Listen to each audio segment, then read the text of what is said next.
Have you noticed any mental health problems in folks who have been living in metropolitan crowded cities versus in the suburbs or the rural areas?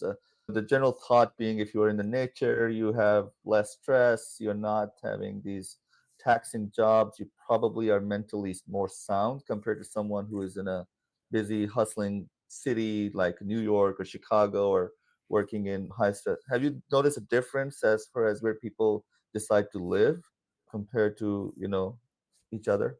So yes, in the sense that if you have lead a less stressful life, Hmm. your chances of getting that episode of depression are lower. We probably can't get rid of dysthymia, but the chances of getting depression is lower.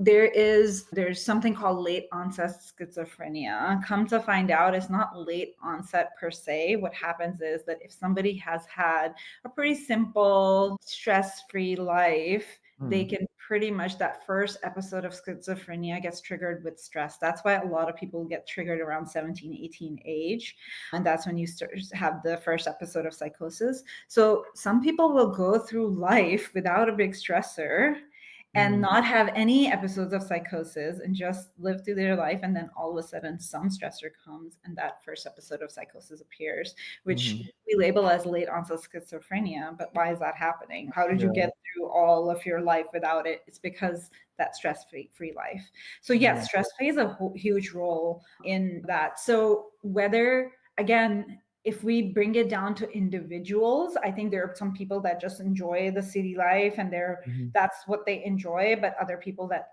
do not enjoy that. And so yes, there's individually it might be different, but if you look at a bigger scale, yeah, definitely the less stress you Yeah. have and the more time you spend outdoors, get oxygen, go on a walk, you're going to have like less. Yeah, it will Hmm. be better for you.